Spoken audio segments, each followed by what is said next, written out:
Ovaj program su napravili prijatelji i partneri Jennifer LeClaire Ministries. Nadamo se da ćete uživati u današnjem učenju. Ako želite biti izuzetno učinkoviti u ratovanju, trebate koristiti pravo oružje. Korištenje pogrešnog oružja je kao pokušaj sjećanja stabla maslacem.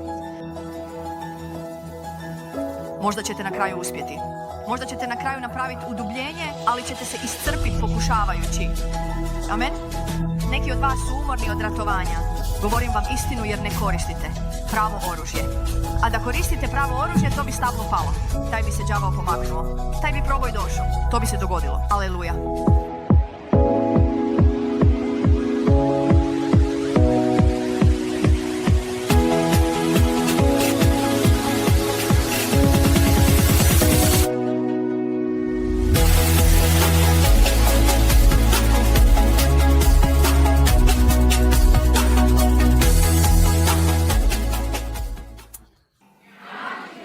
Da, dobro se osjeća, zar ne?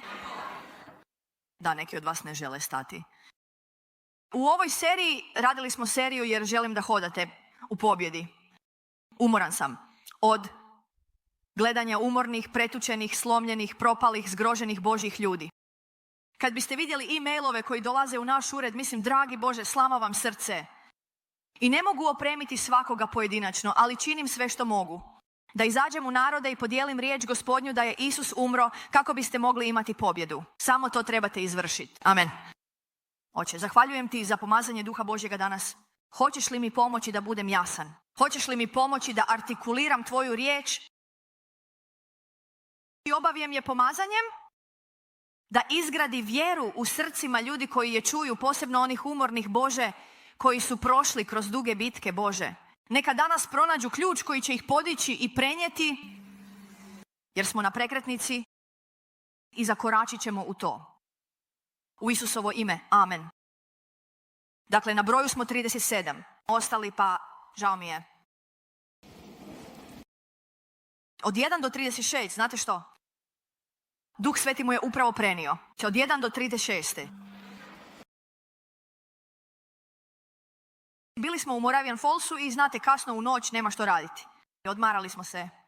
I pitao sam proroka Vanesu, rekao sam, želiš li gledati Matrix? Mislim, nisam to gledao već 20 godina. I znate, u Matrixu tip sjedne u ovu stolicu i tip sjedne u ovu stolicu i samo stave ovaj mali računalni čip.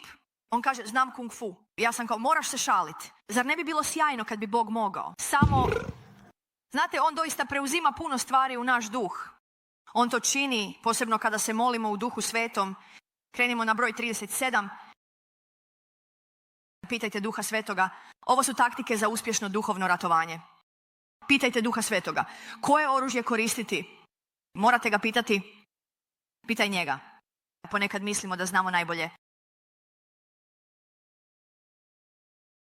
Znate, postojao je stari show u 50. i 60. godinama zvan Otac. Zna najbolje. On zna najbolje. Duh Sveti najbolje zna koje oružje koristiti u bilo kojoj bitci, baš kao što bi kirurg koristio različitu opremu. Uvijek vidite kada idu nekoga rezati, kažu 10 oštrica, molim. Primijetite da ne koriste 30 oštricu, jer bi to stvarno rasporilo. Koriste 10 oštricu, amen. Kada golfer igra golf, znate, imaju puter kada su blizu, ali koriste palicu kada su daleko. Jer ako bi koristili palicu kada su blizu, ne bi imali preciznost da je jednostavno stave u rupu. Postoje različiti alati za različite situacije. Postoje različita oružja za različite bitke. I Duh Sveti točno zna koje oružje koristiti u bilo kojoj bitci. Neka netko kaže amen. Možda se nađete u sličnoj bitci koju ste vodili i pobjedili u prošloj sezoni, ali to ne znači da ćete koristiti isto oružje za pobjedu. Ne možemo pretpostavljati u različitim stvarima duha. Moramo biti precizni u duhu. Neka netko kaže amen. Mislim, postoje osnovne strategije koje uvijek moramo primijeniti i rasporediti. Ime Isusovo je osnovno. Ništa ne funkcionira bez imena Isusova. Amen. Štit vjere je osnovno. Ništa ne funkcionira bez vjere. I razgovarali smo o tim stvarima. Ali ako želite biti izuzetno učinkoviti u ratovanju, neka netko kaže to sam ja. Ja želim. Amen. Ako želite biti izuzetno učinkoviti u ratovanju, trebate koristiti pravo oružje.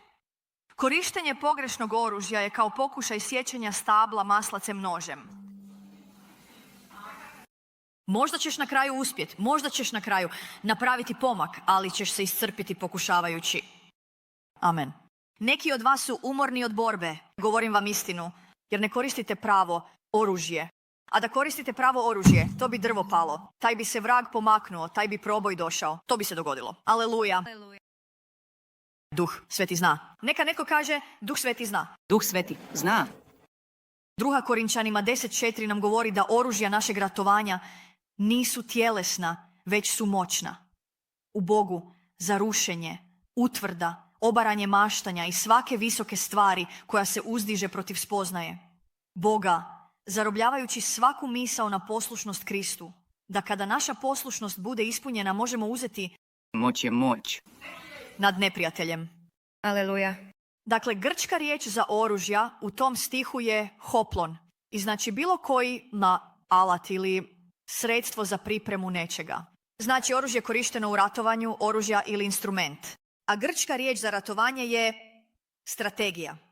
Što znači ekspedicija, kampanja ili vojna služba.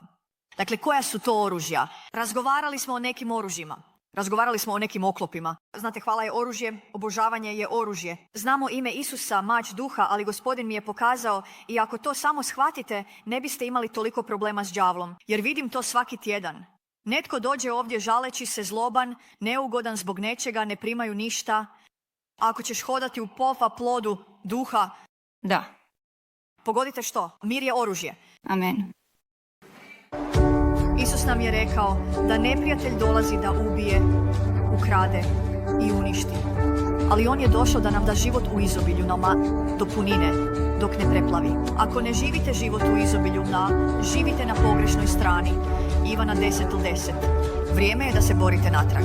Vrijeme je da izdajete dekrete pobjede. U mom novom devocionalu dijelim proročke riječi mudrosti, izravno iz srca Duha Svetoga, koje će vam pomoći obnoviti ojačati duh, razotkriti strategije neprijatelja i opremiti vas za pobjedu. Svaka pobožnost ima biblijske reference za vaše proučavanje i dekrete moći za zapovjedanje vaše pobjede. Dr. Cindy Trim kaže da je Victory Decrease značajan doprinos razgovoru o duhovnom ratovanju. Ona kaže ispunjena vrstama molitvenih strategija ključnih za pobjedu u duhovnim bitkama, nacrtom za biblijski uspjeh. Pokupite svoj primjerak, plačanosi knjige Dekreti pobjede, dnevne proročke strategije za pobjedu u duhovnom ratovanju te u knjižarama. Nevidljivo područje duha je stvarnije nego što doživljavamo s naših 5 prirodnih osjetila. Samo iza vela onoga što prirodne oči mogu vidjeti, vojske anđela i demona aktivno djeluju. Biblija kaže da su svi kršćani uvedeni u ovu dimenziju, kroz Isusa Krista. Mnogi ljudi koji vide u duhu često ne znaju što vide ili ne razumiju dimenzije duhovnog vida. Ali ova značajna knjiga, The Seer Dimensions, pomoći će vam da otključate te misterije. Napisana od strane autorice bestsellera Jennifer LeClaire, ova knjiga će vam pomoći da pristupite i dimenzijama vidjelaca. Razlikovat ćete što je od Boga, a što je demonsko. Tumačit ćete aktivnosti koje vidite u duhu. Pristupit ćete onome što Bog čini, u vama, i kroz vas te manifestirati proboje za sebe i druge. The Seer Dimensions, prenijeti korisne informacije, upute, biblijsku primjenu i snažne molitve za djelovanje u duhovnom svijetu. Nabavite primjerak knjige The Seer Dimensions, gdje god se knjige prodaju. Amen. Ljubav je oružje. Amen. Radost je oružje. Amen. Radost Gospodnja je vaša snaga. Vaša hvala je oružje. Te stvari su oružja, plodovi duha, samokontrola, krotkost, dobrota, strpljenje. Đavla izluđuje kada hodate u ljubavi s nekim tko je prema vama neprijatan. To je ono što ja radim. Želiš mi poslati neprijatan e-mail, a onda doći na moj događaj? Oduševit ću te, draga. Učinit ću da se osjećaš tako blagoslovljeno da mi više nikada nećeš poslati neprijatan e-mail. Amen. Amen. Zašto? To se zove kretanje u suprotnom duhu. Da. I to je iskrena ljubav, jer nitko to ne bi učinio samo da dokaže poantu. Znaš, i tako kada dođe progonstvo i dolazi slava. Kad dođe progonstvo, dolazi slava. Kad te đavao počne progoniti, moraš reći, čekaj malo, ovdje je neka slava u kojoj mogu hodati. Ima plod koji mogu pokazati svim tim ljudima oko mene koji ne poznaju Isusa, da me ovo iskušenje ne pokreće kao nevjernike. Amen. Tužno je što vidim toliko nevjernika kako se bolje nose s iskušenjima nego kršćani. Amen. Nekad sam bio novinar i intervjuirao sam ljude. Intervjuirao sam jednu gospođu u Majamiju. Pravnica je dobila rak dojke i morala je na kemoterapiju, a nastavila je raditi, nisam mogao vjerovati. Nastavila je raditi puno radno vrijeme. Nastavila je ići u teretanu svaki dan, iako bi bila bolesna i povraćala, nije imala kose, ali je ustrajala kroz sve to i ozdravila. Amen. U isto vrijeme poznavao sam još jednog kršćanina. Sve što su činili prigovaranje, jadikovanje, gunđanje, žaljenje, ljutnja na Boga, ležanje u krevetu, umrli su. Da.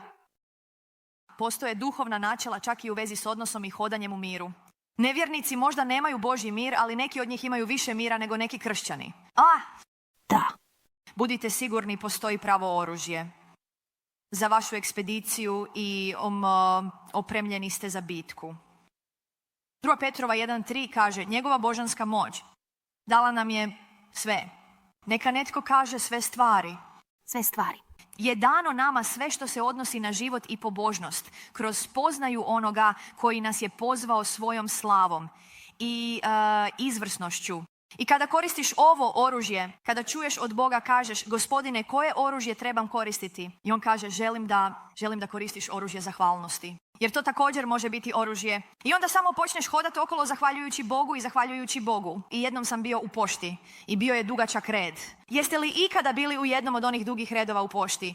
I ljudi postanu stvarno neugodni u poštama. Znam zašto se toliko pucnjava događa u poštama, jer koliko ljudi poludjeti u pošti. Jeste li to čuli? Zato jer ljudi stvarno postanu bijesni u poštama. I bio sam tamo i prošlo je 30 minuta, 40 minuta i još uvijek sam u redu i kao da sam ljuta. I počeo sam taj duh je također u Walmartu. Jeste.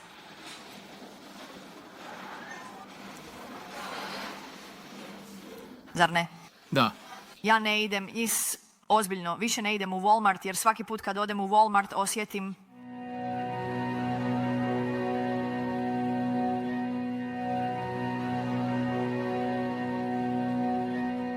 živimo u digitalnom dobu u kojem možemo imati prijatelje diljem svijeta, ipak istinske, duboke, osobne veze koja teško je ostvariti u užurbanom svijetu. Pronaći crkvu koja nudi proročko otkrivenje i praktične ključeve za nadvladavanje neprijateljskih planova za vaš život može biti teško u crkvenom svijetu prilagođenom tražiteljima.